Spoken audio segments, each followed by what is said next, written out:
Science Studio B, delivering directly to you the most cutting-edge information available.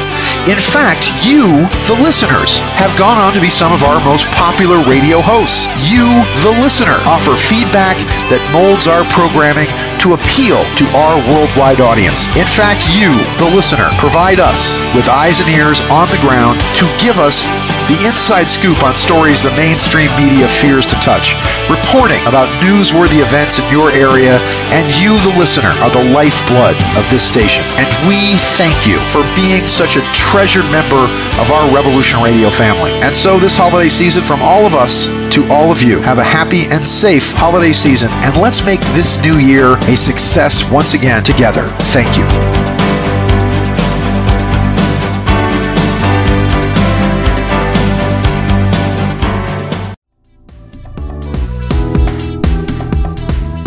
Who are we? Where do we come from? Are there other humans in our Milky Way galaxy? What is our real history? What happens after we die? Or what created our universe? What is the purpose of our life? What evolutionary steps do human societies go through? Who built the ancient monolithic site found all over the Earth? How do the extraterrestrials travel from star to star system with almost no time passing? Ohio Exopolitics is on at 8 to 10 p.m. Eastern on Revolution Radio. Join Mark Snyder as he interviews a myriad of excellent guests each Saturday night on Revolution Radio. At freedomslips.com. Right. Welcome one and all to I'm Nature. This week I have a very special guest, Dana Durnford. He goes by the moniker the nuclear proctologist. He's a regular poster on YouTube. He's an expert on nuclear radionuclides. One of the focuses of his postings and YouTube videos is the damage that Fukushima has been doing to the Pacific ever since it blew up in March of 2011. And Dana, are you with us? I am so, thank you. My apologies for being late here. Yeah, Dana and I didn't get much of a chance to prep for the interview, but maybe you could just get a bit closer to your mic. You sound like you're a little low. Okay. Perfect. I can turn it up. Oh, awesome, man. I can turn it up. Go ahead. Dana, I'm really glad you joined us. I know that you're in a very stressful situation right now. I mean, this is the first I've heard. You've actually been expressing your opinion, I mean, based upon some extensive expertise in understanding these issues, and you've been sued. Why don't we start with that issue? Who sued you, and what's the case against you? I'm not being sued. I was charged with criminal harassment of nuclear public relation puppets, and what they are like is they deny there was radioactive fallout in North America or any damage to the Pacific Ocean. And so they are the people that are in the media only, and so they are the people you would criticize and critique. And that's all I really done. And I've been smeared and slandered where people accuse me of uttering death threats and everything else. I'm not charged with anything like that. There was no mention of that. I was charged with criminal harassment, and that hasn't got a leg to stand on. That was meant to marginalize me and demonize me, and it was a misrepresentation. So I done 260 days on the ocean in the last year on the 5 Fukushima expeditions for life. And what we done was we went out and we done the entire coastline of Canada, and we used previous peer-reviewed academic studies of species accounts that are known to be the indigenous population. And so if anybody's not familiar with that, there's around 5,600 species no matter where you go in British Columbia. There's 26,000 islands. And so no matter where you go, you would find at least that many species. But there's actually 4 million species in the Pacific Ocean. And so when those 5,600 disappear, the other 4 million should fill in the gap immediately in every millimeter of it. And instead, what we discovered after 260 days and 15,000 miles, 200,000 pictures, an unimaginable amount of underwater documentation, was that all the species were missing throughout the coastline. And so I have done the studies. We have covered over 10,000 headlines live streaming before we went on the ocean about Japan. So we know it's real. And then we went and we done exploratory expeditions and then full-blown extended expeditions that lasted up to 5 months. And what we discovered was that it wasn't just the species on the tidal zones, which is the nursery of the ocean. It was also the insects on the shoreline, the birds on the shoreline, and then the migratory and residential birds throughout the entire coastline. Okay, We're Dana, also missing. Go ahead. Yeah, Dana, can I just slow you down for a bit? Because Sure. you're throwing a lot of stuff out there. I just wanted to, first, what I usually do with my guests is I like to look at their background, sort of what they've studied.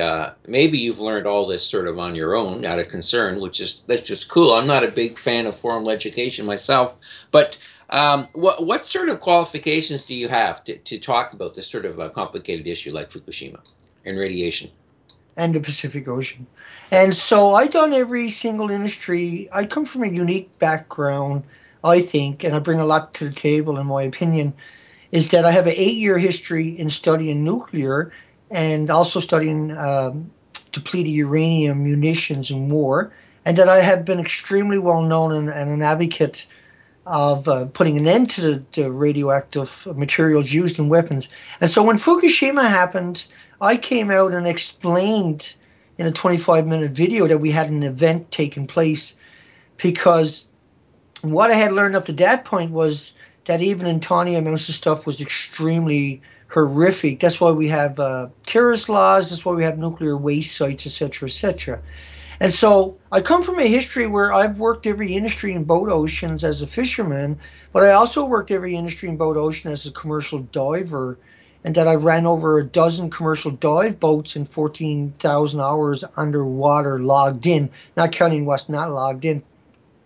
And so I have a unique perspective from both sides of this issue, and that my education, while being self-trained, is impeccable, because I did learn from Harvard and Stanford and Oxford and MIT and all the biggest shakers and movers on the planet. And anybody, I have 7,000 lectures on nuclear that go back 8 years, and that I have a voracious appetite for that subject and documentation, and that I've accumulated over 25,000 supporting documentations, and that I have 5,000 pictures of the reactors. And a lot of that, of course, is at the nuclearproctologist.org. And so what? Say that again now, Dana, just slower, just so people can grab it. Say it slowly. Like what particular part? Because that's so. Well, and if you could spell it for people, because I'm not sure everybody knows how to spell proctologist. So. Yeah, the nuclear, THENUCLEAR PROCOTOLIGHT. And it's a bit of a tongue twister when you try to spell it. I can type it, I can write it, and then every time I try to spell it, I manage to.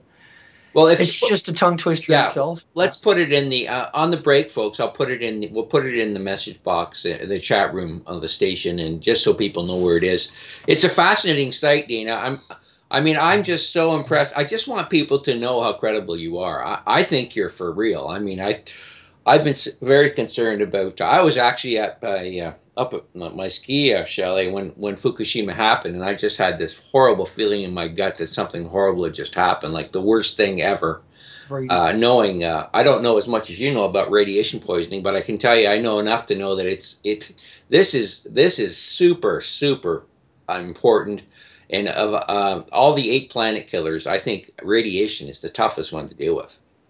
This is right now. It's killed the Pacific Ocean officially, and that whatever's left here will be gone in less than a year, and that is an unimaginable statement in any context of that word. Less than a year, Dana? In less than a year, there won't be a single whale left in the Pacific Ocean. Yes, because what we done was we took out the actual food chain originally. And so originally, instead of looking at the phytoplankton, which is very, very tiny plants, but it's also the larvae of rockfish and other, like scallops and abalone, and oysters would lay 11 million eggs, and until they got a little bit bigger, they're considered phytoplankton. But phytoplankton was the basis of the food chain, the oxygen chain, and the carbon sequestering chain. And these were the little creatures in the ocean that is the very basis of everything. And so they were affected dramatically, and nobody really knows for sure exactly how that played itself out.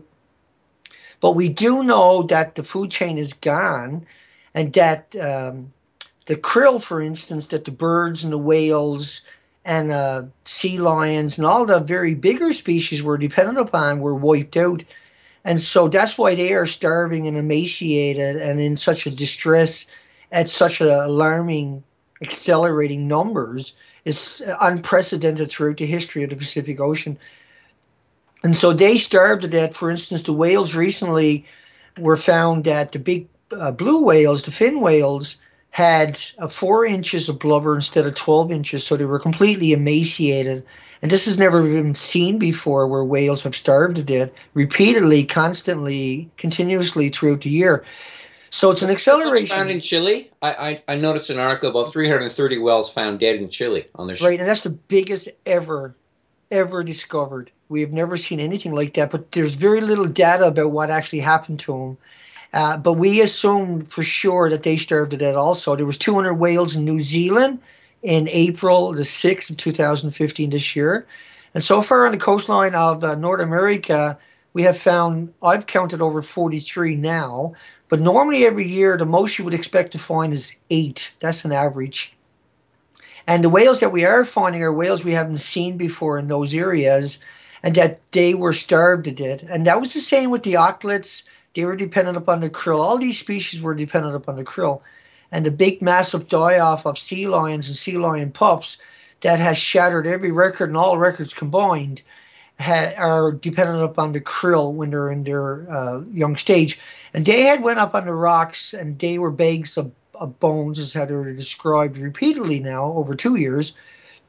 But we also seen the crash and the absence of sardines, for instance, in Canada. 3 years in a row they have crashed. We have never even got one, and that the herring has gone missing, the sardines are gone missing, and the squid are gone missing. And these are the most important foods for all the mammals, marine mammals, and babies, and the seals and sea lions and the migratory animals are completely dependent upon them, and that's why we see them crashing to the point where they're almost non-existent out there.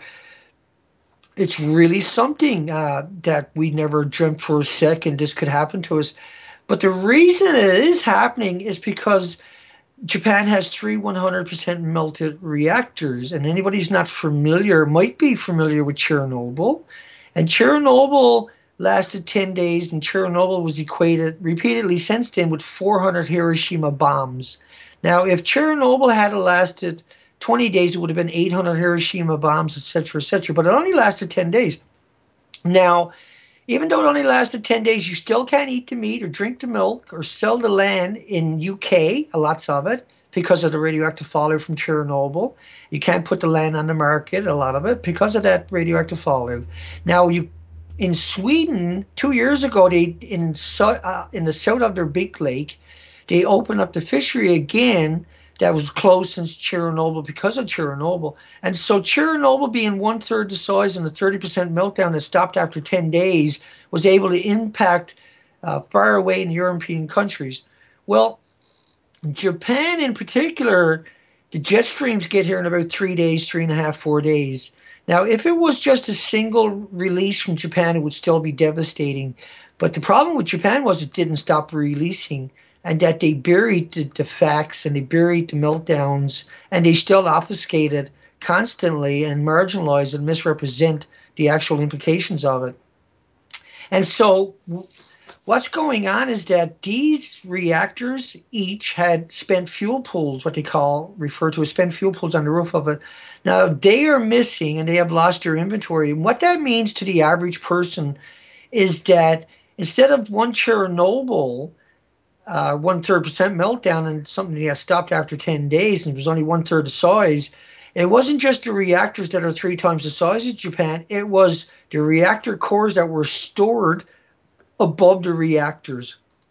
And so what we talk about that we know about is about 1,000 Chernobyls a day, the animosity equivalent under the Chernobyl model, because the reactors in Japan, unlike Chernobyl, didn't stop.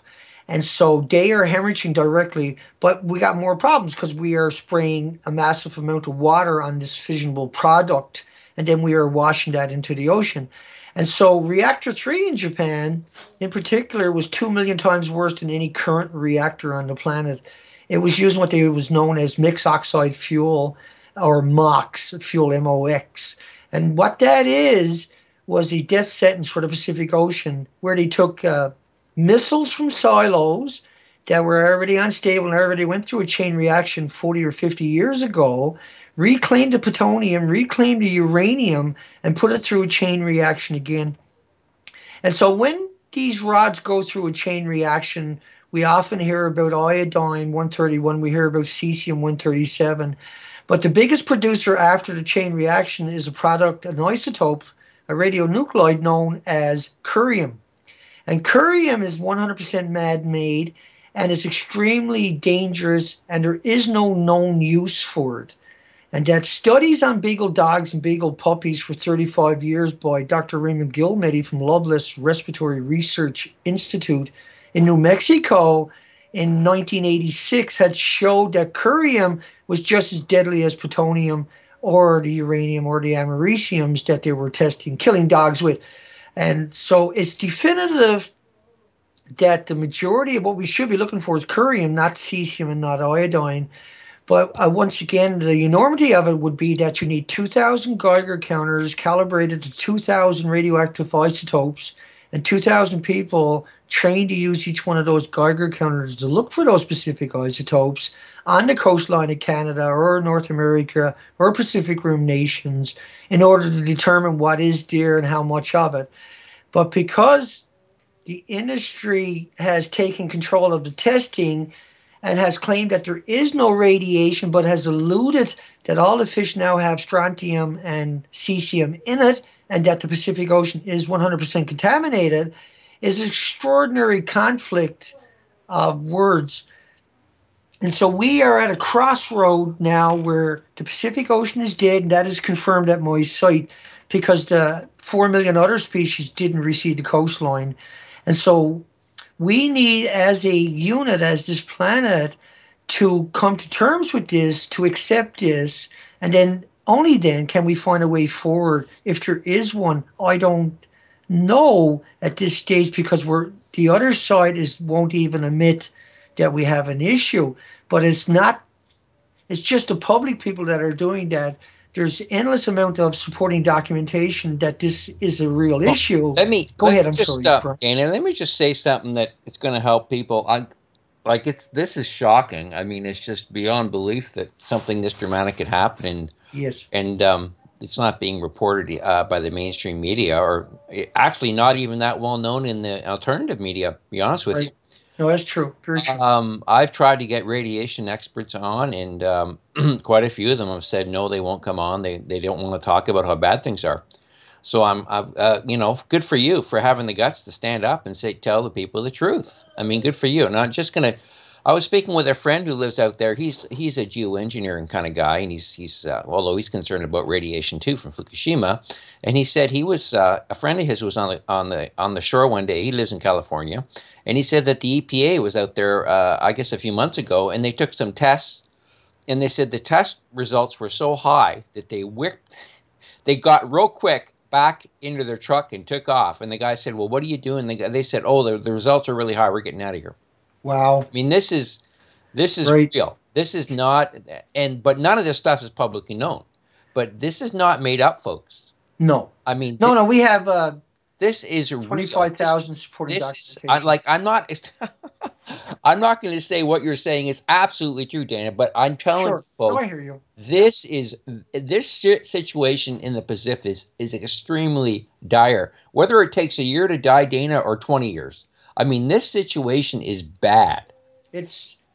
No. And unfortunately, the things I say is because I've been out there for 260 days and it's all gone, and it didn't recede the coastline. And so just by proxy, because it didn't recede the coastline, was the definitive proof. And that in the 5-month trip, when the phytoplankton should have been blooming and the krill should have been to the point where you can only see a few inches underwater, I was still able to get my underwater footage all the way to the ocean floor in deep water. And so the krill didn't show up, the phytoplankton didn't show up, the mass migratory didn't show up, and anything that did starved to death and was discovered on beaches. Okay, Dana, we've got 2 hours here. I just want to go with some timelines here because We got lots of time to go through this evidence of yours, which is really dramatic and devastating, in my opinion. Let's go back to the actual incident of Fukushima, okay? Okay. And tell the audience what you think really happened there, and versus what was told to us by the mainstream media. Okay, so originally we were told there was a 9 point something earthquake. And for context for people, that thing ran through the country at 9,000 miles per hour and was felt a half an hour later in Florida. It shook the entire country, nothing spared, for 6 minutes straight. And that is a unbelievable, terrifying experience on its own. It was considered 1,000 times worse than the Haiti earthquake. And because earthquakes are not on a scale of 1 to 10. So each scale of 1 to 2, 2 to 3, 3 to 4 are 100 times magnification. As you go up it's magnifying all the previous scales. And isn't it 10 times difference? It's logarithmic, so each one is 10 times more, right? I heard 100 times more, but I'll say 10 times is fine. I think it's logarithmic. Yeah, it's 10 times more. Yeah. Okay, no, I'll take your word for it. Yeah. And so anyway, what that done was triggered a massive tsunami, and this tsunami washed approximately 500 miles of coastline. It didn't just hit Fukushima Prefecture. And so this tore out 2,000 square miles of debris from the coastline. Now, in that area, there was at least 14 nuclear power plants. And because a power plant needs 1 million gallons a minute every minute in order for it not to go into an uncontrolled chain reaction, and that after 90 minutes is considered runaway time.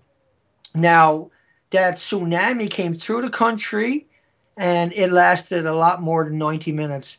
And then the damage after, because it took out all the infrastructure for 500 miles or more, I'm saying 500 conservatively, because it took out all the infrastructure, there was no way to restore power to the nuclear power plants, and that they were inundated with 45 to 50 feet of water. And so it was game over just by the water standards. It took out all the electronics. But what happened was 14 nuclear reactors along the coastline could not go into cold shutdown. And we do have documentation of that. And so you're saying, Dana, it was more than just Fukushima that went under? This is right. I'm saying 14 reactors at least melted down, and that they only told us about the Fukushima in particular. And because the empirical evidence supports that, and there was no way to get power to these plants. And so they can have a lie all they want, but the reality of it was that if you look up the tsunami on, say, YouTube, you will find out where the tsunami wiped out the coastline. And you'll come to the same conclusions as I got. Because once again, once the power plant hasn't got power for 90 minutes, they go into a reactor. The reactor goes into a meltdown. It only takes a few days for it to lose its entire inventory. And of course, people were still missing, and the rescues were still getting organized after 2 days. And so what we had was multiple meltdowns throughout the entire coastline, and that's why the Pacific has died in 4.5 years. But on the context of what I said in the opening statements was that a chain reaction, Chernobyl, of course, was graphite. It was nothing like the fuel they used in Japan, and it was nothing near the volume of the fuel they used in Japan, and it was nothing. They brought in 1 million conscripted, or 600,000 conscripted soldiers to Chernobyl, but they only brought in the homeless and the destitute and people that were immigrants who didn't speak the language to try to deal with Japan's reactors. And so there was not even a half-hearted try. It was abandoned repeatedly in the first week. There was no way to get power back. And so all the reactors melted down 100% and blew up, detonated, caught fire, and lost their inventory, which is evident in the 5,000 pictures. And you'll find 2,000 of them at my site. And so you can look at the pictures and make up your own mind for most people out there that are trying to work this out on their own. And why it's impossible to have a conversation about this without sounding alarmist, without sounding like you're fear-mongering, without sounding salacious. You can't have a conversation about it. And that the nuclear industry has made it that way on purpose, where you can't have a conversation. And so... Well, the other thing that people should know is that they've actually made it against the law to say anything in the media about what happened at Fukushima, or as you say, these other places, unless you get the approval of the Japanese government before you make any statements in the media.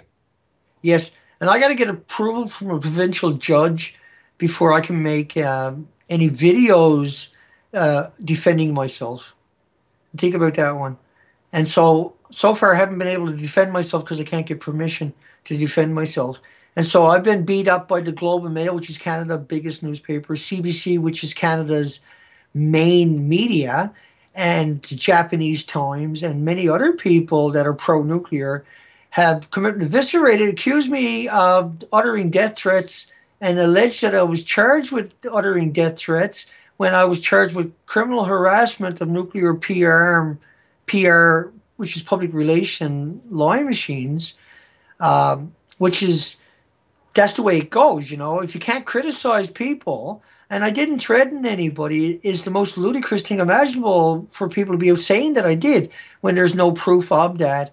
And where they went through 500 hours of my footage and found a couple of sentences, but didn't include the other sentence where see, leading up to it, I says, look, when they're convicted in the future, we got to change the law so we can hang them. And I've done that many times about these people. And there's nothing wrong with that statement because that is legal. And so I've been what vilified organizations do they work for NOAA? Then is well, that they work for the military industrial machine and the Navy of the military industrial machine, and they get their fundings from the nuclear cartels themselves. And that why I can't use their names because that can get me arrested. And just talking about it, if I slip up and say their name, could get me arrested. No, just use the organization name. That's all. Yeah. But you know what I'm saying? It's a very hard conversation to talk about and not accidentally say a name when that's the people. Because Woods Hole has 850 scientists, and so how am I supposed to have a conversation when I can't identify which one it is?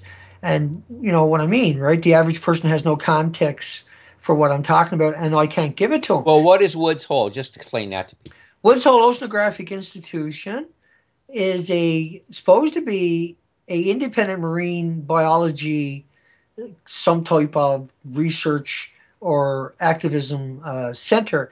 But what they are is they take their fundings from the Frank and Betty Moore Foundation, and that funding is used, it seems, to cover up events in our history.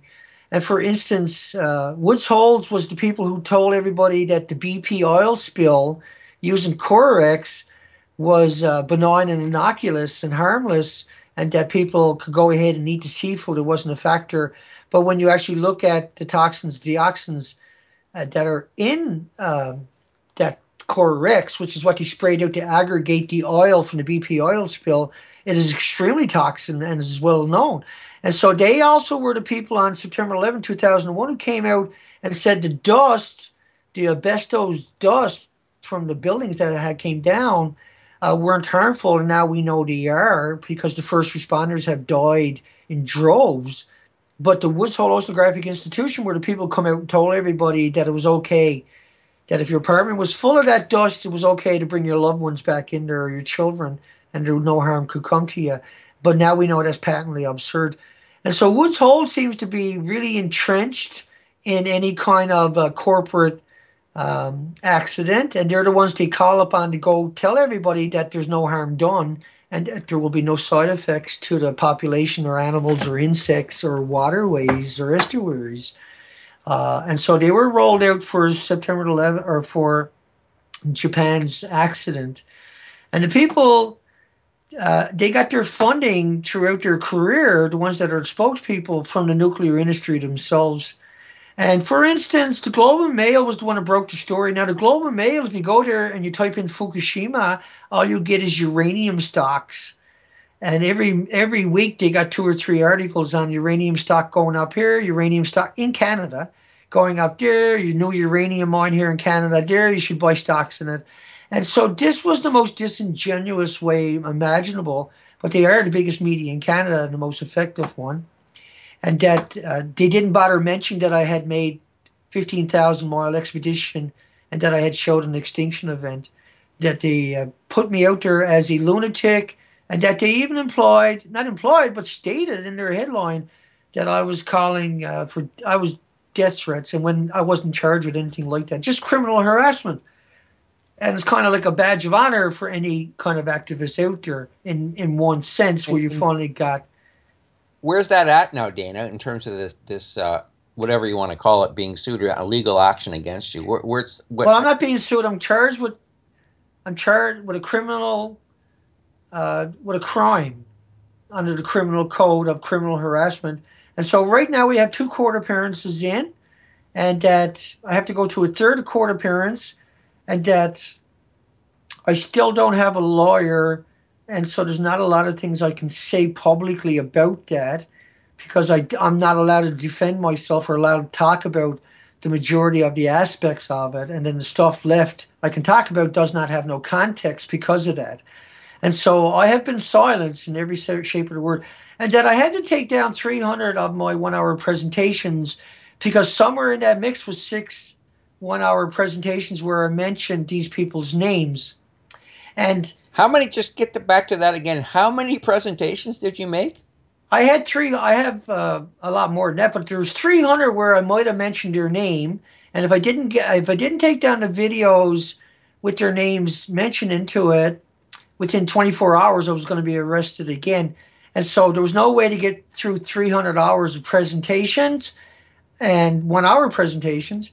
And so I ended up having to pull all my videos in order to maintain my freedom and the ability to try to come out and with some logic and common sense and to try to restore the damage done to me. But it's impossible because I can't talk about the subject. But yet they were able to come out and smear me repeatedly with no fear of reprisal, or even me coming out to rebuke them is shocking. And so right now I'm in a gallows pole where they're going to try to take away my liberty, my freedom on conjectures without any context. And that they don't have a leg to stand on, but that doesn't seem to matter to them. They seem intent on just railroading me for something that they can't prove and nobody else can prove. And everybody knows I always said that we need to change the laws to be able to hang people. That I never once called to come out and let's grab somebody and hang them, because you would be arrested immediately. That is against the law, and I've never done that, and I wouldn't do that. And even though I probably could be justified in saying that for what they're doing, because what they're doing is saying there's no radioactive fallout and that it's okay to eat the fish, and that the people, unfortunately, who do listen to that will get cancers in 5, 10, 15, 20 years if they live that long.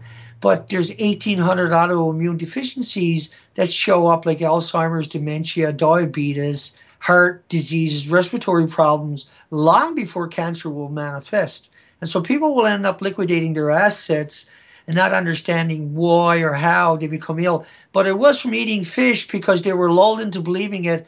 It's the equivalent of me giving you a drug, telling you it's a Tootsie Roll, and then you having an adverse reaction and dying, and everybody around seeing that. And then when I got on the stand, even though everybody knows it was a poison, I still try to maintain that it's a Tootsie Roll.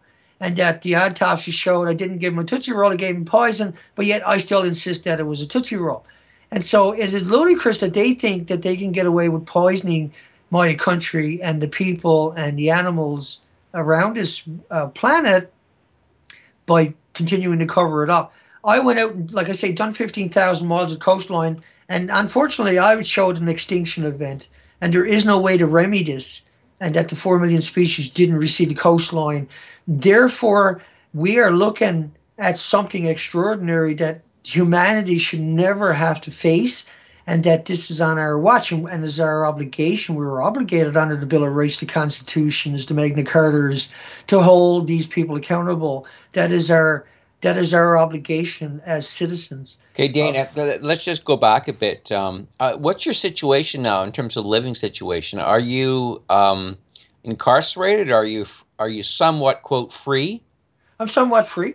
I'm home, but I have 12 restrictions against me, and that have restricted every aspect of my life, and that I'm a prisoner literally of my home. Yeah. And you can't afford a lawyer. Is that why you don't have one?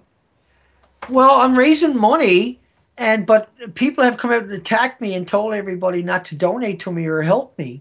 And Nuclear Hot Seat recently, we just found out, had come out and really viciously smeared me, claiming that I was uttering death threats when I'm charged with criminal harassment, not death threats, and that that person has a lot of traction in the people that listen to me. And then my help dried up that same night and the next day and the day after and up to now. And so I was getting help, and then these people came out and smeared me and claimed that and told people not to support me. And so I have lost a majority of my support. And not only that, I've lost my freedom. And that my site, when I got out of jail, had 4 strikes on it. And so I wasn't able to come out and properly defend myself or even ask for support. And I had to make little tiny videos that I was able to post. But I was singled out, and then I have been vilified in all the mainstream media and not all the alternative, but the big ones in the alternative have vilified me. And so I don't know how I'm supposed to defend myself or afford to do anything when I am being attacked with lies and slander, and I can't come out and defend myself. So yeah, I'm just repeating myself. I'm sorry. Go ahead, Brian. No, that's okay, Dana. I mean, you're obviously, you know. Yeah. I mean, I'm It's not shocking. qualified to, assess whether or not everything you're saying is completely accurate. Sure. But I'll tell you, Dana, I mean, I said 3 years ago on my site, World Renovation Project, that this Pacific Ocean, if we don't stop this thing, is going to die. I predicted that myself. Good stuff. And unfortunately, you were right. Because, I mean, I know enough to know. I read a scientific article about what would happen in the event of a China syndrome, and they said that they couldn't actually do the test because it was too dangerous to actually test what would happen in the event of one because of the power of the explosion. They couldn't control it. So we don't even know, Dana, of all the toxins that could be released in the event of such a situation. They don't know. They don't. They don't even know what to look for. It's that bloody bad. I do, see? And so that's what makes me a little bit different is I understand it. I understand the minutiae of the minutiae of the minutiae of the details. And I understand that you can extrapolate from one. So 2 and 2 makes 22 to me, not 4. Because when it comes to the nuclear industry, that's how that works. For instance, they allude and admit that there's iodine-131 evenly distributed throughout North America and the entire jet stream and the upper and lower troposphere. And what that means to me, though, is that we know in a chain reaction of the mixed oxide fuel in particular, and they were all using polonium, reclaimed plutonium, I should say, 241, 238, 239. But what that means is that there was 10 times more iodine-132 for every iodine-131, and there was 20 million iodine-131 per liter of rainwater, according to Simon Fraser University. And that there was 1,500 what they call buckyballs per cubic meter of air in California in that same period of radioactive elements from Japan's melter reactors. Now, what happens is there's 10 times more 132, they didn't bother to mention, 30 times more 133, and 31 times more iodine-129 with a 15 million year half-life. And so this stuff ionizes and radiates your thyroid glands 9 times more effectively than the iodine-131. And so right off the bat, you can extrapolate all of that. Of course, the reactors don't run on iodine. They run on uranium, plutonium, and that's 90. And iodine and strontium and cesium is a byproduct of the broken rods after the chain reaction. And so they are, what happens is these elements have extra electrons attached to them. They have a new atomic weight through a neutron bombardment, and that nothing on the planet has ever encountered it before, and therefore nothing on the planet has any kind of defense mechanism or trigger effect or defenses for it. And so this stuff sneaks up on you and pretends it's like calcium and potassium, which is natural and indigenous and considered a word known as homeostasis. So homeostasis is like your cruise control on an automobile where it controls your speed indefinitely if that's you got enough gas, or the thermostat in your house controls the temperature of your house. Well, homeostasis on the human body controls how much natural radiation your body can contain. It turns out, and well known, that your body can only contain so much potassium-40. So if you eat more potassium-40, which is natural, then you can't, your body per se off-gassed it.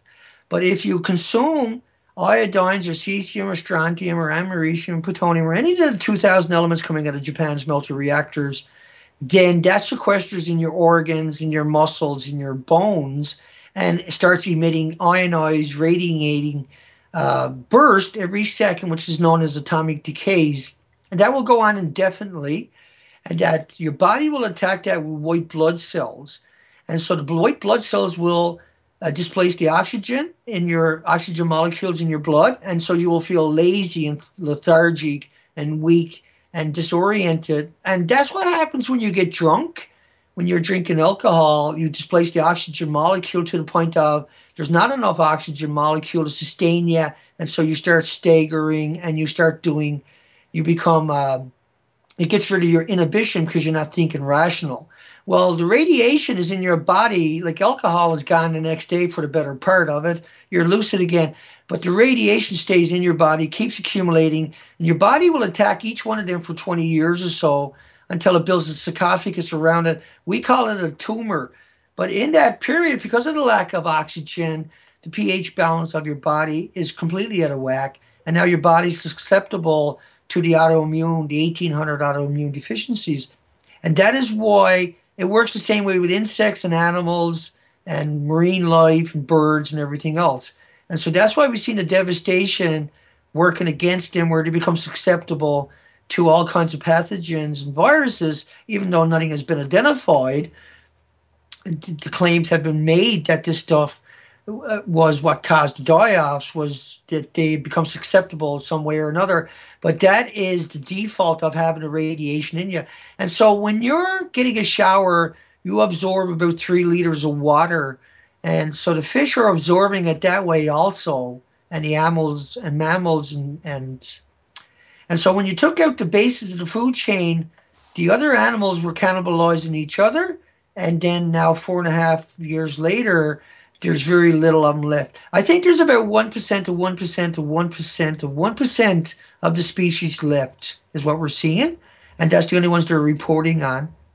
Are the what about things like salmon and the crab industry? I mean, you would think that the fishermen would be screaming about the fact that there's nothing to catch. And they are, if you go interview them and talk to them and listen to them. If you actually, and now I've done that repeatedly, where the shrimp are missing, all the older fishermen who have fished the coastline for 20 or 30 years and have their regular spots, and I mean, it's a big coastline that I'm talking about here. All the industries have failed, every one of them, and that the salmon have flopped on this coastline all the way to Alaska. We're supposed to get 58 million pieces. 58 million pieces. Instead, it only got 3.4 million pieces. Prince Rupert was supposed to get around 3.8 million pieces. It's only got 100,000 pieces. That my son goes out and does species counts every week here in British Columbia.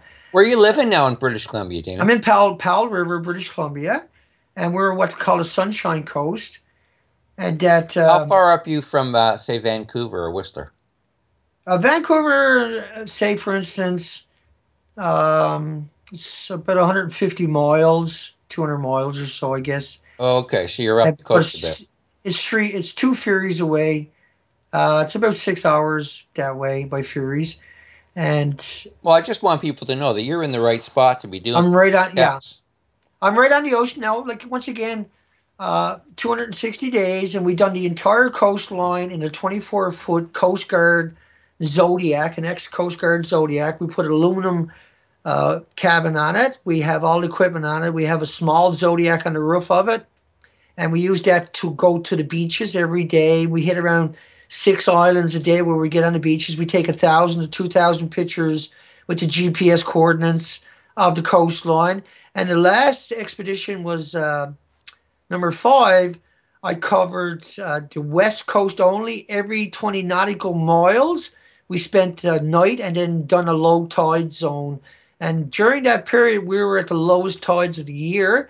And so we couldn't get a better time of the year to go looking. And we extensively, without reservation, covered the entire west coast on top of everything else we'd done. And so we showed that there was an extinction event for the entire coastline. Once again, the 4 million other species didn't recede the coastline, and that would happen immediately. It works this way, that if I went in and plowed in 1 mile of coastline, well, all the creatures down deeper and all the creatures on both sides would start filling it up over the next couple of days. But the ocean itself, the soup of life, now a glass of salt water would normally have 1 billion creatures in it. And so 75 to 100 million of them are phytoplankton. And they are the basis, once again, of the food, the oxygen, and the carbon sequestering chain. But there would be a billion other creatures there, and that would include eggs, larvae, and small fries. And so that soup of life itself didn't recede the coastline.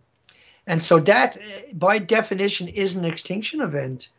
And there's no clearer way to look at it than the pictures I posted at my site, the documentation, with the GPS. And anybody can go out, if they wanted to really debunk me and say Dana's wrong, all they had to do was go out and show. Now, we only found 100 species out of the 5,600 species symmetrically throughout the entire coastline. And at any given spot, we were lucky to see a dozen species at the low tide zones, when we should expect to see, even in a short period of time, be able to count 400 to 800 species. Come back next low tide, count another 400, 800 species, take pictures. Come back to next low tide, do it again, and then do it again. But there was nothing there. Literally and figuratively, it was all gone. And so under that kind of pressure, we done the whole coastline, because nobody, of course, would want to believe a story like that.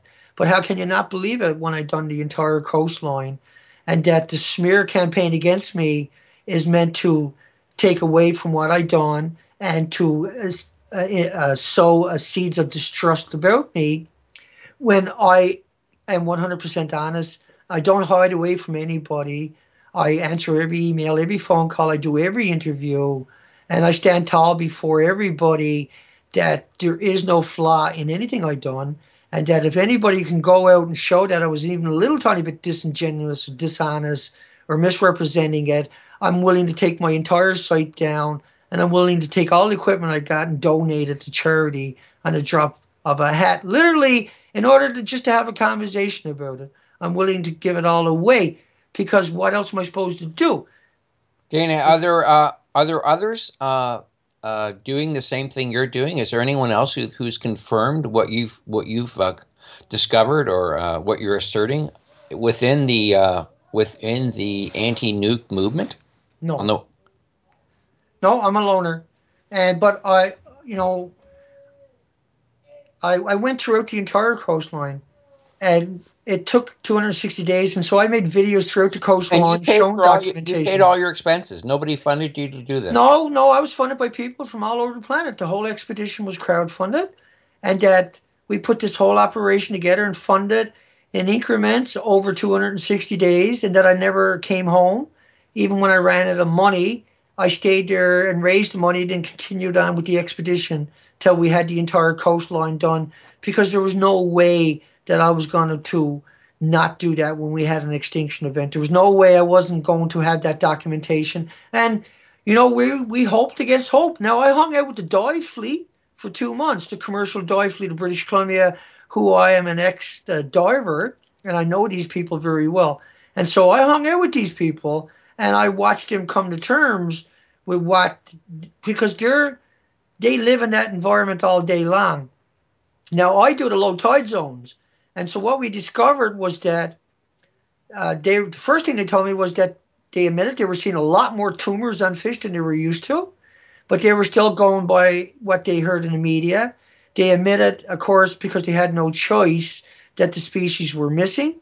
And when it came to the reality that what I was doing, there was conflicts, and there was people saying, Dana, are you sure about this? And I would ask them the simple question of how many species of kelps are there on the coastline? And the normal answer I got from these guys was a couple of dozen, when there was actually over 600. When I asked them how many species of worms were on the coastline, they said a couple, when there's 480. When I asked them how many species of sponges were on the coastline, they said a couple, when there's 70. When I asked them how many species of sea urchins were on the coastline, they said a dozen. I said there's 78 that is recognized as indigenous, and the list kept going. And so then they really got what I was talking about. Then they really understood it. Then within a few days, they became very alarmed. The first thing they noticed, and they told me about, was that the ocean floor was covered in sea star legs, and they had never seen that before. And I'm going to have to... That's one thing that was fairly well publicized, was the sea stars literally disintegrating. I'm gonna have to. I got something on the stove I forgot about. I'm gonna have to go over and take it off because it's smoking. I'll just be 1 second. Sorry. Okay, go ahead, bud.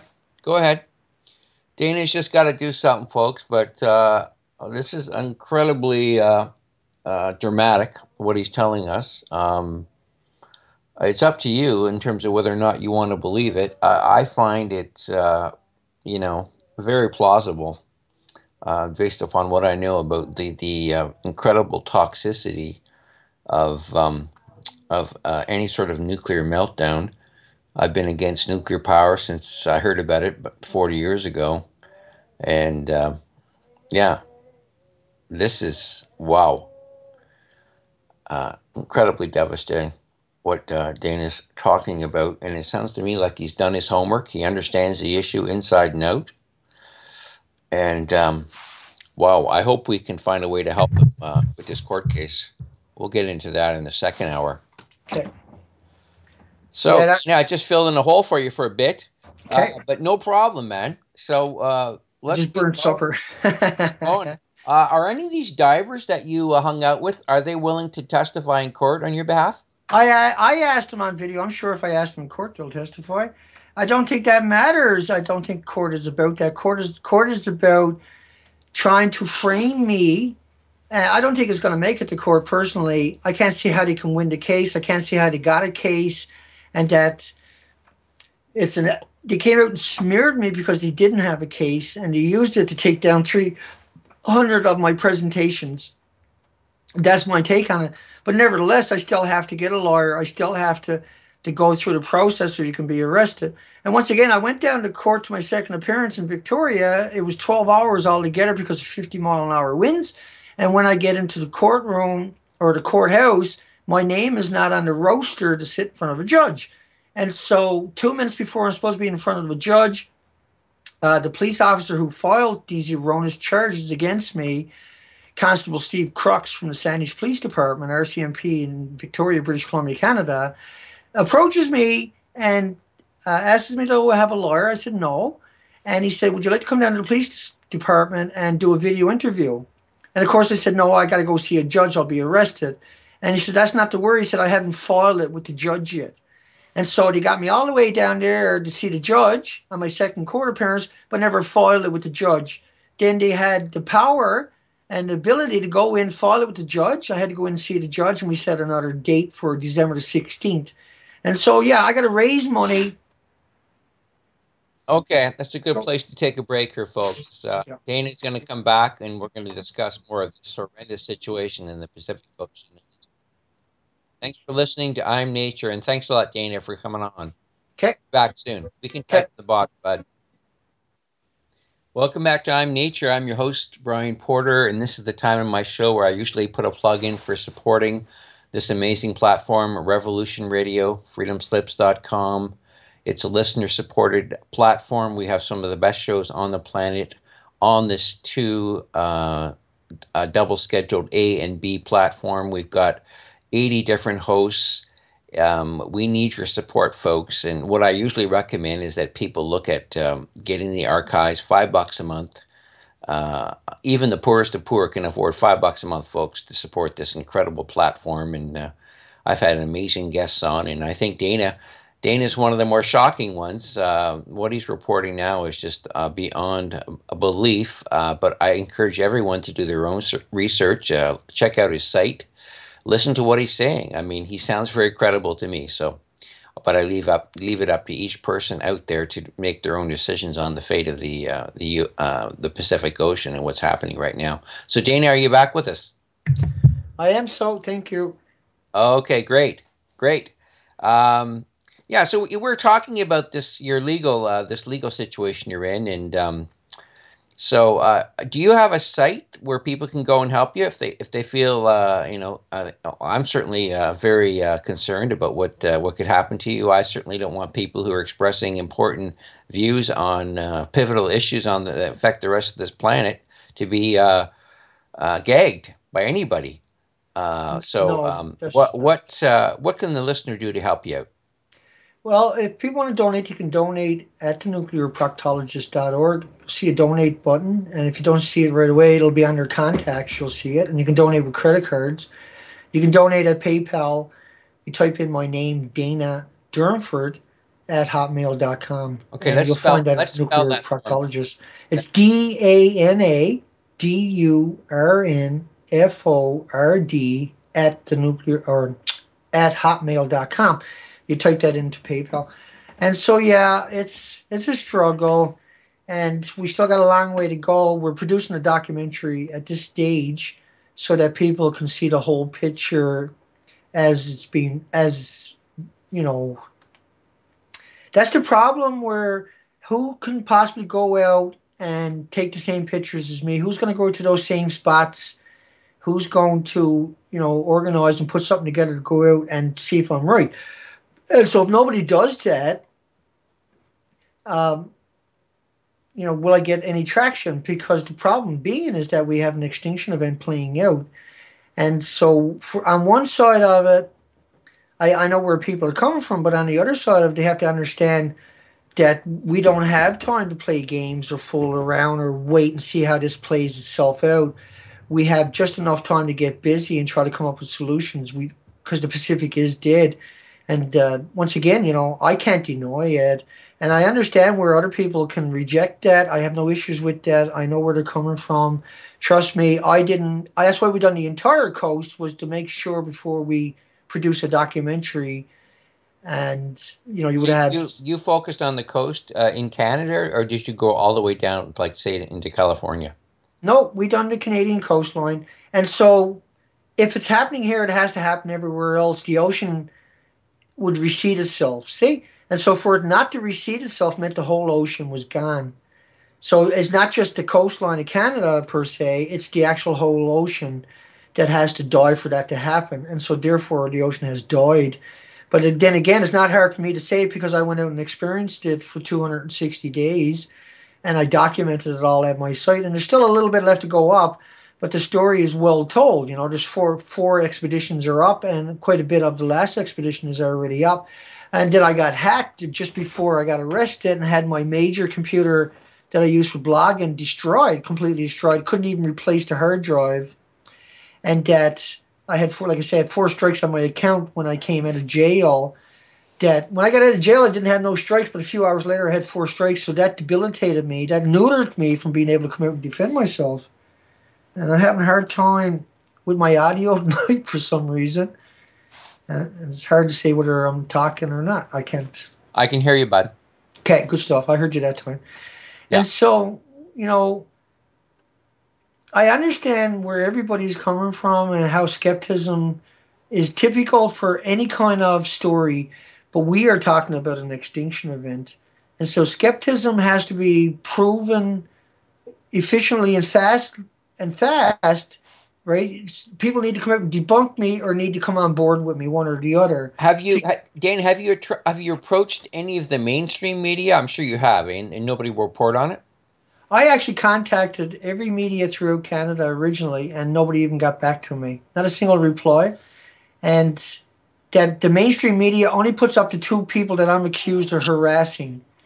And so mainstream media is not going to give me any kind of attraction. So in other words, no mainstream media has contacted me outside of the arrest, and they accuse me of death threats.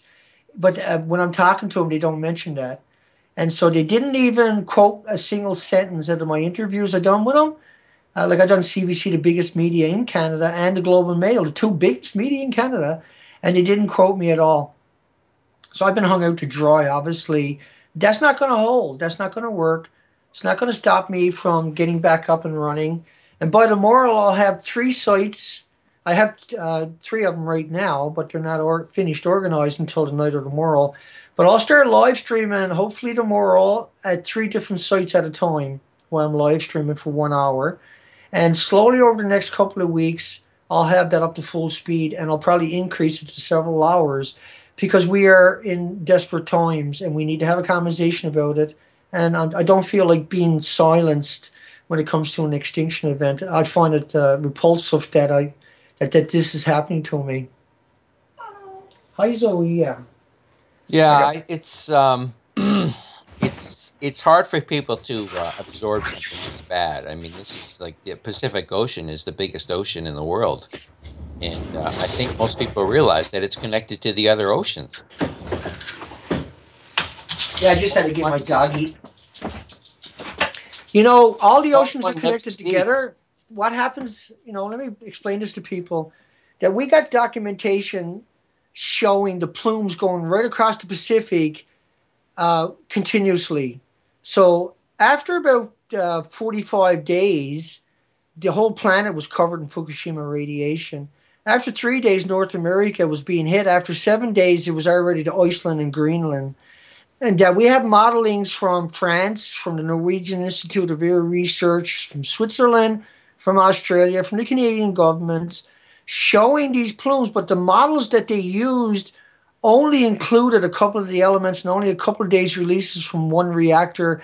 The models didn't include the releases from all three reactors or the spent fuel pools, or didn't even admit to the melted reactors themselves. And so the models are frightening just on their own merit. If you add everything else in there and the ongoing constant perpetual motion machine that these things are, remember Chernobyl stopped after 10 days, 400 Hiroshima bombs. That was only one reactor, 1/3 the size, and a 30% meltdown. These reactors didn't stop.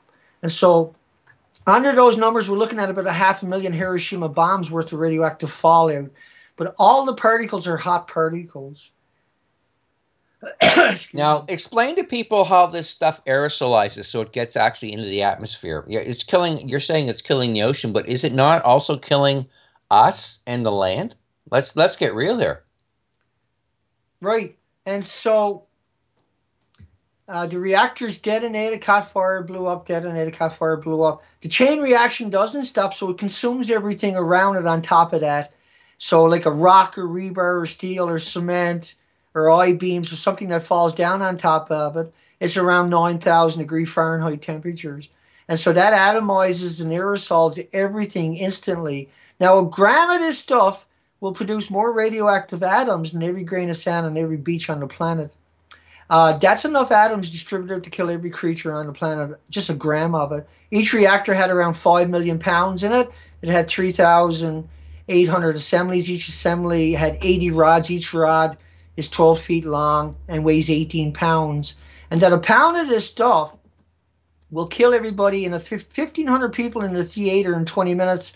You can drag everybody out and exterminate the entire planet every 20 minutes, killing 1,500 people until they're all gone, and then all the creatures too. And so when this stuff was atomized in aerosol, you think about forest fires, think about automobile pollution, think about dust storms, and then think about all the studies on the trans-Pacific transport of these particulates and particles and how they have been studied and modeled and shown that forest fires that are 10,000 times bigger, the particles, than the atoms I'm talking about, will find their way across and add to the indexes in North America in a short period of time. But it's also well known that it lingers here for several months. And so everything that comes out of Japan comes directly straight across the Pacific Ocean to North America, and that the ocean currents traveling at 5 miles per hour, 24 hours a day, which is the Kuroshio current, gets here in 45 days. It's reliberated through convection and evaporation, and through rain, through storms, through fog, and through just convection itself, moisture. And so this stuff, everything that comes in clouds is hitting the Rocky Mountains. Everything on the west side of the Rocky Mountains will start to wash back through all the estuaries, lakes, rivers, streams, communities, till it hits the coastline. Everything on the east side of the Rocky Mountains goes towards the Atlantic and the Gulf. And so the tidal zones are unique in the sense of they're going to be the most exposed. At low tide, above the high tide line is all forests and trees and everything. But the smorgasbord of life, the very foundation of the nursery of the Pacific Ocean, is the tidal zones themselves. And so when they're exposed at low tide repeatedly from constant radioactive fallout, that is what we expect for them to be wiped out. And so that is exactly what happened. But it took us several years to confirm that they had meltdowns there.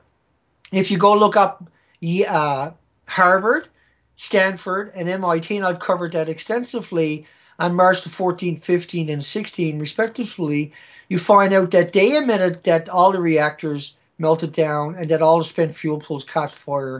Of this year, it was 2015, you said that? That was 2011 March. That all these institutions, when the accident happened, came out and told everybody the truth. But ever Wow. since then, the nitty machine, that is the media, and the smear machine, that is the institutions, the universities, have come out and denied, not even denied it, but said that it was that they got it under control. There was no meltdowns, that they were paying attention, etc., etc. 2 years later, we find out definitively they knew about it and they hid it on purpose, and that they misrepresented it by equating it with bananas, potato chips, and walking in sunshine. I'm burping when I'm talking. And so a banana, a potato chip, and walking in sunshine, these are just normal emitters and they can't harm you. They can't mutate a fruit fly. But everything from Japan's reactors will mutate the fruit fly and will harm a human or a fetus or humans or animals or mammals or anything else. But the natural stuff, they live in harmony with them. They are genetic superiors selected to deal with them in harmony. But the man-made stuff, we have no defense against it, and we have adverse effects to that radiation. That's why we have nuclear waste sites and terrorist laws, is the definitive answer on that stuff, right? That's why it's bad. We know it's bad. That's why we have the nuclear waste site, right? Well, they can't even store it safely even on the waste sites, Dana. Well, there's no actual It's that waste site. ridiculous. The whole concept of nuclear energy is spiritually evil. Right. Yeah, I mean, they can't it never contain should it. have been used. It's a noble gas, so if you try to contain it in a sarcophagus, it'll detonate. If it comes in contact, if you contain it and it starts building up gas, and when it comes in contact with oxygen, it'll detonate. And so any sarcophagus that they try to bury underground eventually wore out, and oxygen got in there, they detonated, and they lost those spots permanently. You can't get back in there. And so that's why there's no such thing as a waste repository, because you have to vent it all the time. And so if you look at studies of nuclear facilities, nuclear plants, you find out that women are 6 times more likely to get breast cancer if they live within 15 miles of a nuclear power plant. Just a coincidence, I'm sure. And that children are 15% more likely to get leukemias and deadly cancers if they grow up or live alongside of nuclear power plants within that 15-mile radius. That's all the study actually covered. I'm sure as you work out from there, you'll see the same issues, because they have to release radioactive material constantly. So a nuclear plant, by definition, the power plant will boil off 120,000 liters a day just in the holding pool where they put the used material. And so that used material is kept underwater to try to contain the neutrons for several, up to a decade, no problem, waiting for it to cool down, but they have to replenish it all day long. So the water that boils off is highly radioactive. It comes out of those big stacks and it's released into the community, and that's why we see the stats and the numbers, and that's official. It boils 1 million gallons a minute in order to keep the plants running. So 1 million gallons a minute, let's look at that a couple of different ways. That there was over 3 million fish in California in front of one nuclear power plant's intake, because it sucked all the fish into the grates, sucking in 1 million gallons a minute for each of the reactors, and they died there. Now, another side of it is 1 million gallons of salt water. You can take out your calculators and do the math if you like, folks. And I'll give you a few seconds as I'm talking here. Take out your calculator and put in 1 million gallons a minute times 1,440 minutes a day times the lifespan of the nuclear reactor. Now take the 1 million gallons, divide it into glasses of water. So gallons in the glass of water, and then each glass of salt water would have 1 billion creatures into it. It would have all the bases, the food, oxygen, carbon sequestering chains, and then it would have 1 billion other creatures and eggs and larvae and small fries. And so every minute, these reactors, 440 of them on the planet, are destroying 440 million gallons multiplied by 16 glasses times 16 million to get how many creatures they are killing per minute on this planet. And multiply that over their lifespan and not include anything else. By definition, these are extraordinarily dangerous machines. These are very dangerous to the ecosystem. And at some point, they will boil everything on the planet. But they kill all the life, the eggs, the larvae. They pump back out warm water Now, a plant down in the United States, I covered it recently. It went through, and don't quote me the exact number, it was around 2.2 billion gallons a day, and around 35 million gallons was put back into the river. And the problem was that 35 million gallons was heating the river up and was blamed for the die-offs downriver of the salmon estuaries. And so it not only boiled all that water off into the community, it got rid of all those animals, created all that. When you kill all these animals, you're creating byproduct, right? So yeah, no, it's really something else how they lied to us, manipulated us, and deceived us. And now they've taken up all the real estate on the planet, on the ocean, and now they want to build the reactors directly in the ocean because they don't have the real estate they need anymore. They've chewed it all up, and they poison everything at the same time with the releases. It's just a never-ending nightmare. But none of that is anything. If you took every accident on the ocean of anything, if you took all the spills in the ocean, if you took all the sewage in the ocean, if you took all the plastic in the ocean, it is nothing compared to a single day of these unhinged melted reactors hemorrhaging at an unbelievable accelerating paces into our environment and into our How ocean. long are they going to burn for? A quarter million years if we don't stop them? Everything on this planet will be gone, and they'll still be in China syndrome. Is the most likely scenario we're looking at.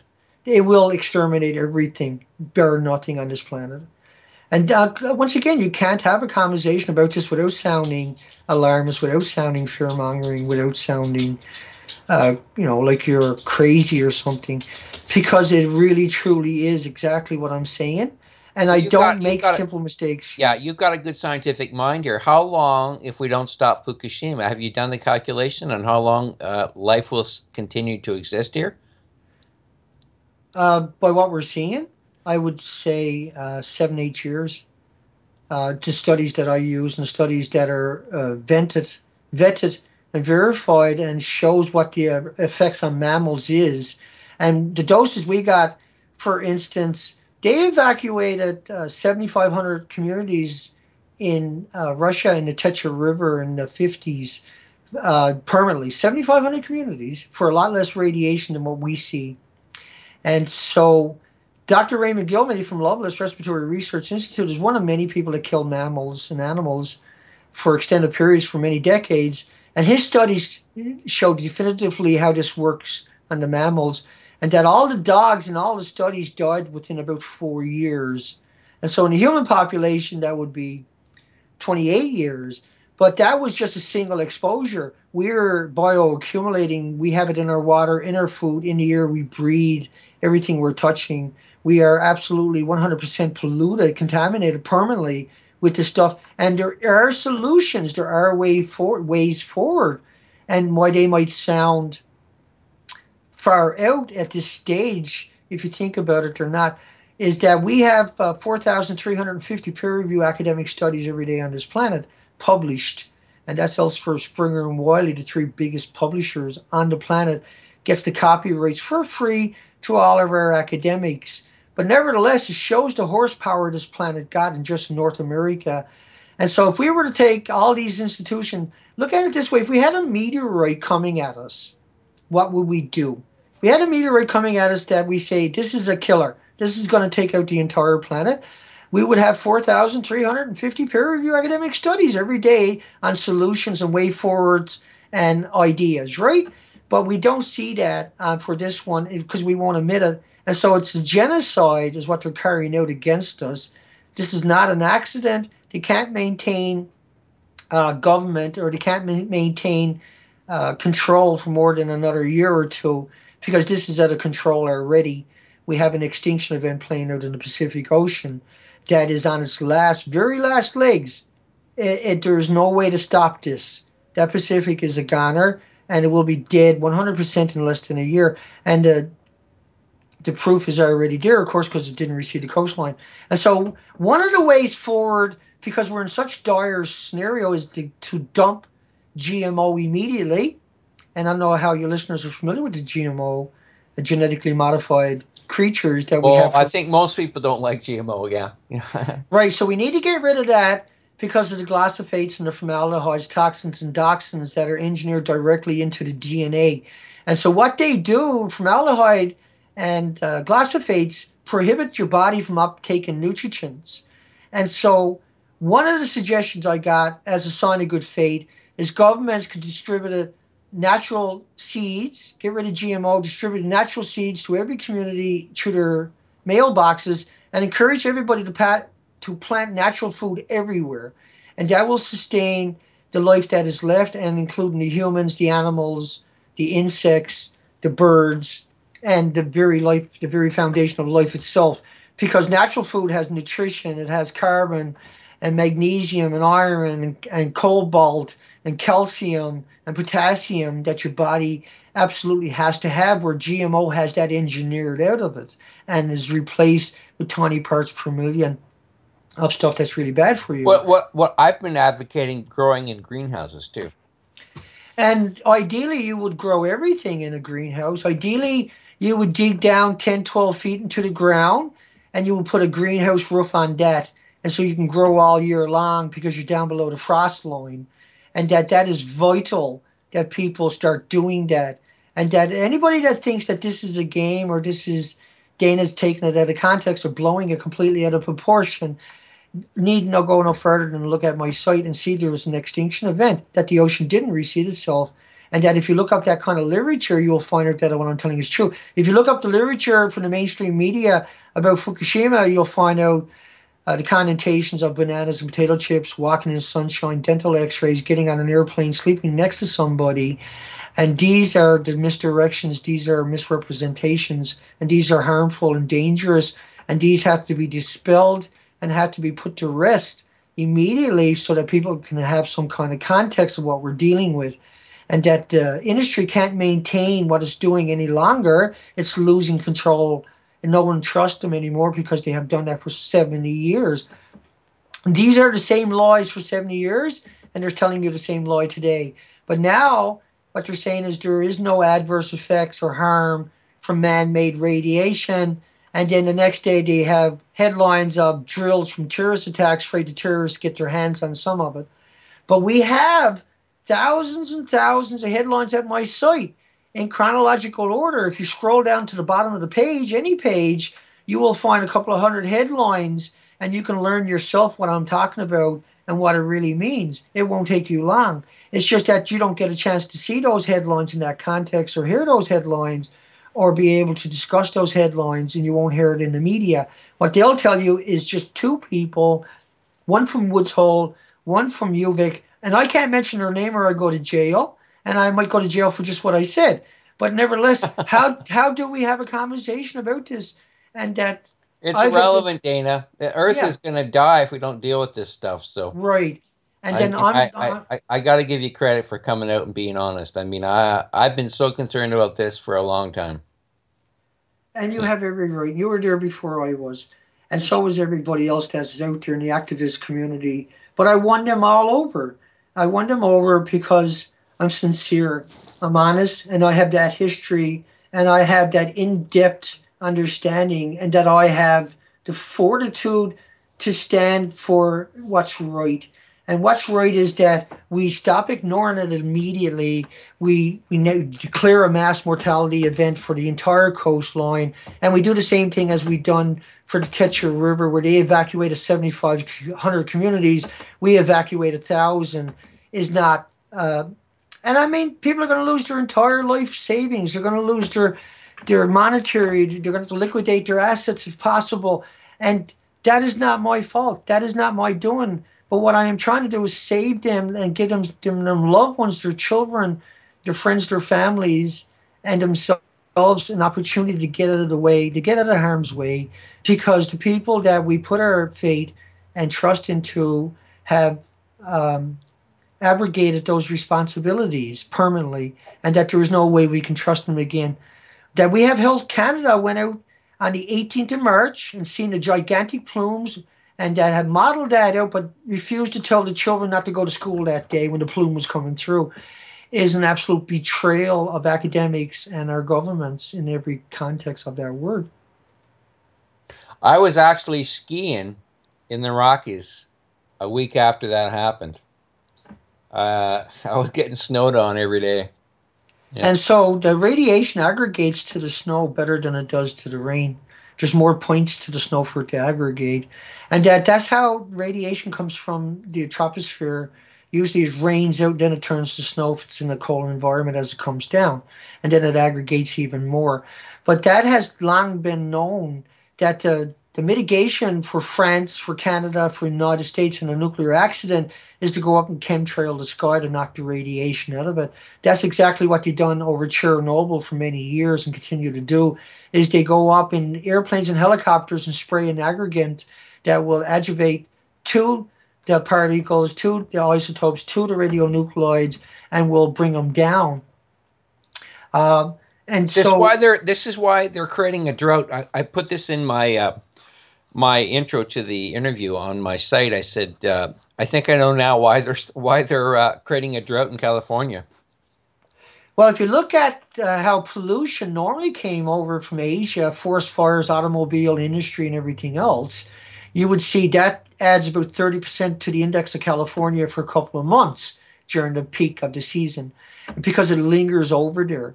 And so a drought over California was appropriate because that was the food basket for most of North America, for many of nuts and fruits and mushrooms and all kinds of consumable products. Well, that is what bioaccumulates the radionuclides, and so everything is bioaccumulating the radionuclides. If you look up the drinking water standards, for instance, for Health Canada, you see we have 7,000 liters of tritium in a liter of water. But on the other side of the page, that's man-made. But on the other side of the page is natural radionuclides, and is 0.02 becquerels per liter. And so man-made 7,000 becquerels, natural stuff 0.2 becquerels. And they keep raising the allowable limit. And on top of that, we have the snow is missing from the melting. To keep it on top. Right, they've rated it repeatedly, and none of this. This is why we have no snow all of a sudden in the mountains of British Columbia for the first time in the history of our country, and nobody is talking about that. And I only discovered it from the 15,000-mile expedition from the coastline, looking at the mountains, not seeing no snow, and realizing, oh my goodness, we've lost 1,000-year ice pack from our mountains, and it can never come back. It takes 1,000 years to rebuild that ice pack. And so that's why the lakes and the rivers and the estuaries have all failed, because the fish can't get back up the river because there's no extra water coming down, and there's no cold water coming down. So the rivers and the estuaries and the lakes heated up to the point where everything died in it. So we lost it all because of Fukushima, and this ain't going to stop anytime soon. They're not even trying to stop the reactors in Japan. They're sending in homeless and people from foreign countries who don't speak the language, but they don't have any kind of institutions going in there. We don't have any verification of anything that they said or done, but we do have verification that they lied constantly about every aspect of what they were doing there, and that they were burning the contaminated debris in the incinerators throughout Japan, and that comes over here in about 3 or 4 days. And that's well known through pre-Fukushima modelings of dispersals of pollution from that country. And so that's being burned at 3,000 degree Fahrenheit temperatures. It has no problem. So radionuclides are created at 9,000 degree Fahrenheit temperatures. Then burning them in an incinerator, all that can do is liberate them back into the environment. So if you got radionuclides, you die of cancers, and then they cremate you, you liberate those nuclides back into the environment. They can float around for 1 million years, and if you find a creature, they can deposit, sequester into those bodies and kill those, and when they die, that will re-liberate that radioactive isotope till the end of time. So by definition, you can't get rid of it, you can't contain it, you can pour acid over it, you still can't destroy it. You can put it in a jar of battery acid, you cannot destroy it. And so this is really bad stuff. But yet they're telling us it's like a banana and a potato chip, but everybody knows that that's patently absurd. And so why are they doing that? The only solution, Dana, I have a friend who's, I was hoping he'd join us, but I think he's kind of burned. He did an interview just before this one. And I was late. But he's a top scientist. He's a Tesla level guy Sweet. He can create rockets using magnetic fields and electric fields. What I'm trying to do is get him support so he can actually create a vehicle that'll just take this stuff and throw it in, right towards the sun. It can come back and forth between like a space shuttle. We'll just be constantly going and getting rid of this waste because we have to stop. I mean, God, Dana, they're trying to build 32 new nuke plants in the U.S. alone. That's posturing. Yeah, they're not going to do that. No, they're done. They're on their way out. There's no doubt about that. They're not coming back either. But they're posturing because it's $1 trillion a year industry. There's 1 million corporations dependent upon it, and some of them got thousands of employees.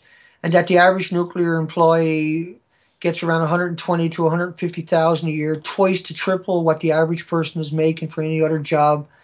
And that it's just a money train. That there's billions in each area for each repository or waste site. They're all holding sites, but there's $1 billion every year for security. So the terrorists don't get it and spread it, but yet we have spread it beyond anything a terrorist could ever hope to do. And when it comes to terrorists, let me just expand on that for 1 second. How many people out there listening to me supported the war on terror against Iraq and Afghanistan? Let me explain to you what that actually means. Was you went after 10,000 people. They were called Taliban. And for that 10,000 people, you fired 5.5 million rounds a month, every month for 9 years. For 10,000 people, you done that. And so you also got 290,000 rapes in the military over 10 years, 29,000 a year to get 10,000 bad guys. You got 5 million orphans in Afghanistan to get 10,000 bad boys. You got millions dead, millions missing, millions in refugee camps to get 10,000 bad guys. And then you done it to Iraq too. And so there is no moral high ground here whatsoever for anybody to support the war on terror. What we done was support the war on ourselves, and we created a perpetual war. Because when you go into a country and fire 5.5 million rounds a month every month, you are going to create resistance, you are going to create animosity, and you are going to create a blowback because they raped everybody in those countries after they raped 290,000 of their own. Right? Anything that was left, they raped it. So we wrecked 2 entire countries, their infrastructure. They got no pension. They got no homes. They got no bank accounts. And Monsanto got the patent on their food for the next 20 years. And they can't even grow the indigenous food. And so everything we're fed is a fable. How much EU did we dump, do you reckon? Well, we know it. How much EU we hit with that's been dropped in the Middle East? Well, see... DU's depleted uranium, folks. It's toxic for 4.5 billion years. Right. It used to be called DOLRAM, depleted uranium low-level radioactive materials, and somehow they got rid of the end of that acronym, and they called it DU. And so it's always been this ad hominem, DU, it's depleted. It's actually not. Once it went through a chain reaction, it's supposed to be in a sarcophagus till the end of time. And so when they fire this stuff, this munition through the air, it's pyroplastic. It catches fire and it starts to atomize an aerosol. And it can't be cleaned up. There's no way to contain it. And that it infiltrates the water tables, the farm, the land. But in particular, when you think about every building in Iraq and Afghanistan was shot with depleted uranium, everything. And that the children would go in there after and clutch their toys and their belongings and sleep in those blankets with depleted uranium dust on it. And that 80% of the babies born in Fallujah are born with their arms or no legs or no face or no eyes, no mouth, no ears, and are just lumps of flesh, to the point where no women in Fallujah will have a baby again. And this was from the British assault upon Fallujah.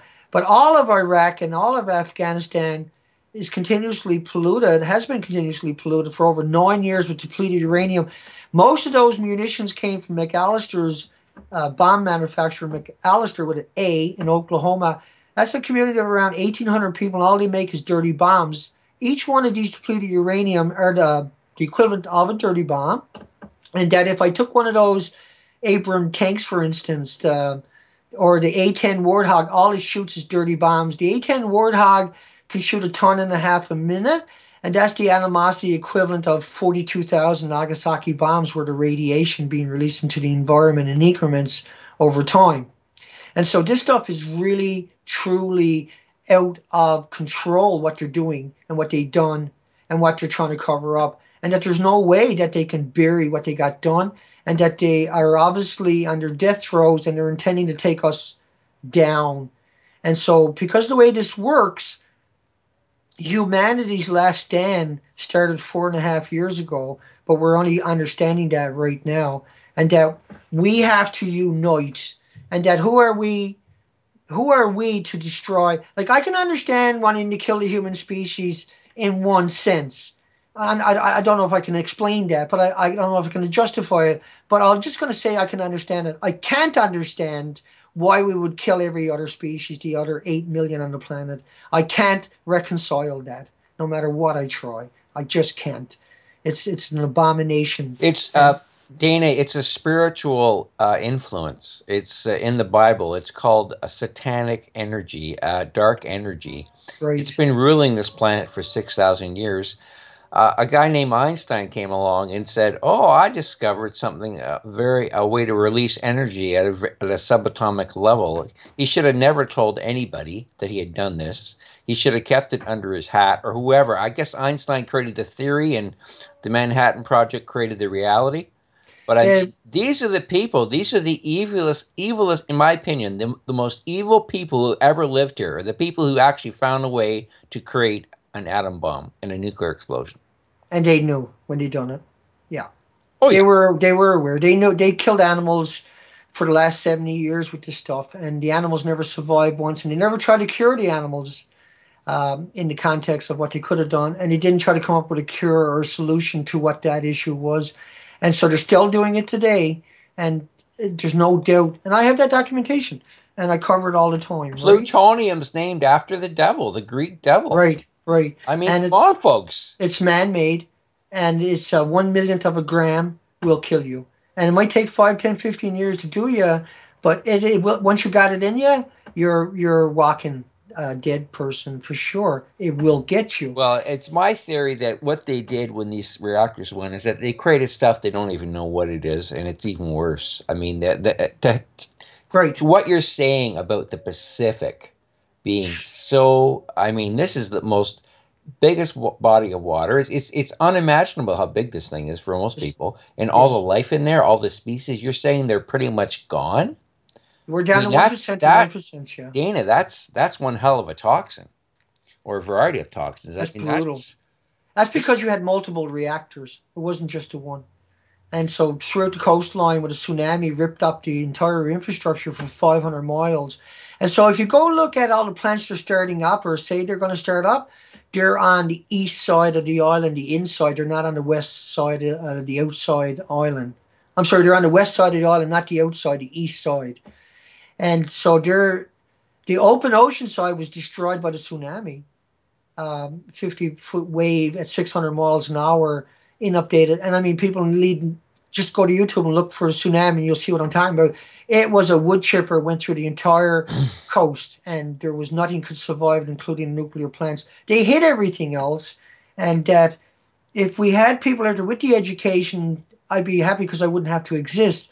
I only exist because I had read all the comments over the couple of years of people that begged for someone to go out and look and find out if there was damage. And I live in a hospital bed for 15 years from a diving accident where I dove 128 days, 6 hours a day on the ocean floor. And then I spent 15 years trying to get out of a hospital bed, and I lost a $600,000 a year job, and I lost everything. I had to liquidate my assets. But yet I managed to find the willpower to go out and have a look and continue to find out how bad it was. And then we done the entire coastline over 260 days. And I'm finally home and able to come to a stop, and now I'm arrested. What year did you do that investigation, Dana? Was that like last year or 20? That's the end of last year, August, all the way up to now. Right? And I came home about a month and a half ago or so from the last expedition. So it was nonstop for a whole year, from August of last year till now. Or really from the biggest part was November. But I mean, the first part of it, we had 4 people, and we traveled. And they went out on the ocean, not me. I stayed in the motorhome, or I stayed in a hotel. And because I still didn't think I was able to handle the ocean at that time, I was just getting out of a hospital bed, and I had to organize this and orchestrate What it sort of all. accident? Did you sort of go too low and come up too quick or something? I don't know much about diving, but I know if you come up too quick, you depressurize, you nitrogen in the blood or something.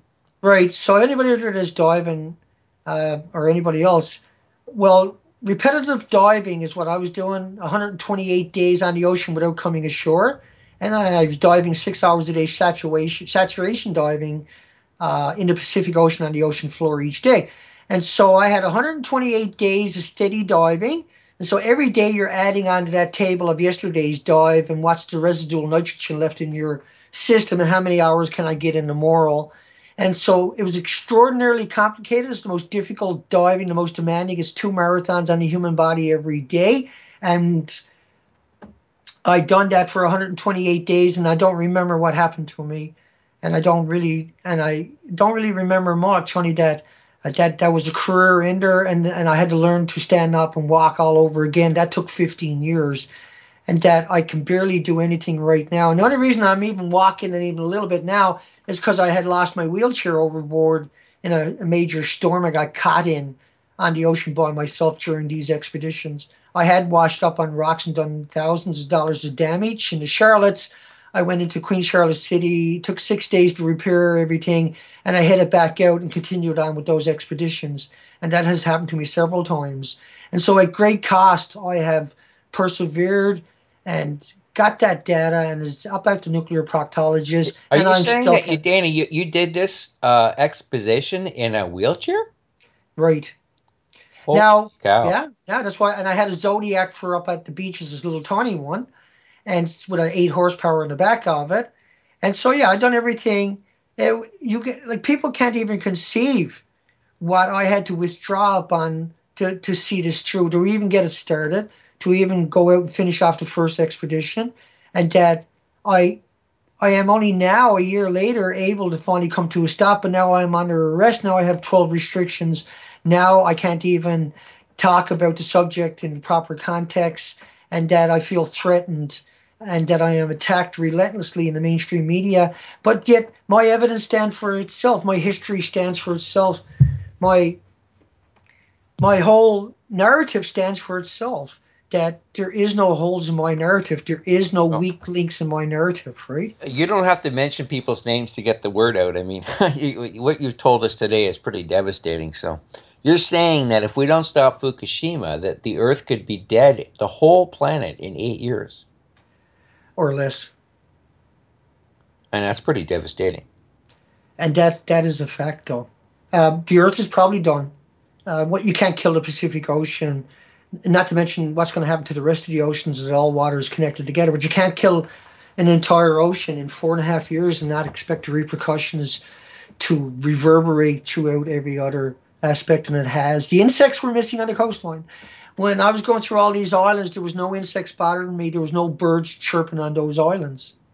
That is unbelievable. And that I went up in these rivers every day and took a bath. And that was summertime, of course.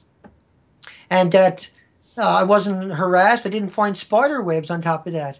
And the couple that I did find were deformed. There was nothing more eerier than what I'd done. That when I went the entire coastline of Canada over 5 days from one end to the other end before I started the 5th expedition, I only counted 400 birds, and that was 4 species. And that is staggering when you should count anywhere from 1,000 to 5,000 per square mile. It's the total extinction event. And that I desperately need help, and that I don't know what to do anymore outside to keep doing the things I'm doing, because that's all I got to hang on to at this stage. And that I won't be vilified and victimized, and I won't be lying down and taking it, that's for sure. I'll be defending myself with the little bit that I can, because I'm not allowed to defend myself the proper way. I can't mention the people that are doing this to us, but because the damage was done like back in the 40s with the Manhattan Project. I mean, these were the people that unleashed this technology. I mean, we obviously shouldn't have gotten into nuclear power. I remember, I forget the show I heard, but when the person who came to the U.S. And met with the nuclear scientist and said, "Should we use nuclear power?" The nuclear scientist in the U.S. said, "Don't use nuclear power. Use algae." He said, "Use algae to create all your energy. Algae can create energy, You can create alcohol with it. You can create all the energy you need using algae. Right. That's a good point. Very strong point. Thank you. Yeah, and so it goes back. I think you sound very credible to me, and I hope you're wrong. I mean, I I do live in a too. world of spirit. I don't worry about dying. I don't believe that anybody really dies. We just move into spirit form. But it's odd that there's all this radiation around the planet, like radiation belts, and I'm just wondering if it's somehow an ancient cleansing of the planet that we've done this before. To the So planet. that radiation belt is not uranium. It's not the stuff that got extra electrons added to it through the chain reaction on this planet. See, what we do is we take the normal elements that are created by the sun, we put it through a chain reaction, we add extra electrons to it. Now it has a new atomic number, and that number is foreign to everything on the planet, and that's why it's so harmful. And that's why we have those terrorist laws, is because that's recognized in the academic community. But when it comes to the public sphere, we have a PR firm that exists through corporate personhood, which was an amendment to the slavery law meant to free slaves from an oppressive government, was manipulated in increments over decades to give corporations human rights. And so that's known as corporate personhood. So Google, for instance, Eric Schmidt can't go to jail. Google can't go to jail, but they can get a fine. But they don't get a criminal record, so they can continue to commit the crimes. And so they took the slavery law to free slaves from an oppressive government. And Justice Hugo Black wrote an eloquent dissent in 1939 how absurd it was that an amendment meant to free slaves from an oppressive government was being used by corporations to oppress the solvent people. And so that's what we see happening with corporations. They're using an amendment that's unconstitutional, that was slipped in there, and it can be taken away from them, and they can be held accountable. But TEPCO can't be held accountable. Google can't be held accountable. Amazon can't be held accountable. Microsoft can't be held accountable because they're corporate personhood. So two sets of laws, one for them, one for us. But their law is unconstitutional. But it has infiltrated the Magna Carta and the Bill of Rights in Canada. And so we need to end that. But we also need to end Japan's melter reactors. The most important thing, the only thing we got left to do, the only thing we can even try to do, unfortunately, is to try to stop that. In order to stop those melter reactors, we're going to have to sacrifice 2 to 6 million people, is the estimate, compared to Chernobyl. That would be a minimum number. Tina, I have it a might be suggestion. 30 Why million. can't we build a wall, like a huge levee into the ocean, and just put zeolite in there and let this radioactive groundwater go in there, and just make it huge so we can prevent it from getting into the ocean? Well, we can't. We can't. If we do that, we lose the site, and so we got to keep that site at all cost, unfortunately. And what's going on is that stuff, there's mountain water coming down from the back of it, and so if we block off the front, the mountain water will come up through the sediment, and then we'll lose the site, because everything will collapse and fall over and it'll become liquefaction at the site itself. Okay, well, Dana, we're going to lose airtime soon, so I just want to thank you so much for coming on. Thank you, Brian. It's nice that you're honest. I mean, I hope so. I've had my concerns all along. This is worse than I ever thought, but I mean, if it's true, it's true, and people better get their affairs in order, and they better smarten up and start doing something. I mean, if it's going to take something this dramatic to get us to smarten up, so be it. I've been against this stuff for 40 years, ever since I learned about it. I've been fighting it. People are just willfully ignorant, in my opinion, and it's not, doesn't say much for a species. That's all I can say. And but I really appreciate your honesty. I hope you're wrong. I have a feeling. Yeah. I have a feeling. Let's hope you're wrong, and some other power is going to come here and help us, or whatever. But yeah, we can't give up, folks. This is devastatingly bad. But we have to find the strength to overcome this. And I'm all for doing what we can to fix this site. But hey, I got to get you back on. Maybe in the new year, I want to talk about ways to fix this problem. We know it's really bad. Let's try to find a way to fix it, and we can go through some of those ideas. Does that sound good, Dana? Absolutely.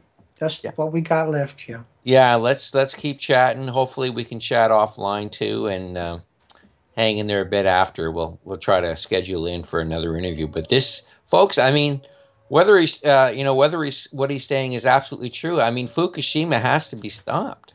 I mean, we just can't let this thing go forever. And the Japanese have been let off the hook by the world community. And all this nonsense about CO2 taking off the planet, give me a break. Give me a bloody break. Yeah. It's a cover. Right, Dana?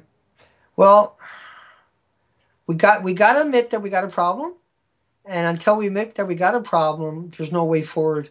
And that the beginning of admitting that we got a problem is people supporting me because I show that we got the problem. And that is indisputable to any academic. Get your site out there again for people. TheNuclearProctologist.org. There you go, folks. I put it in. You start putting in the nuclear and it comes right up.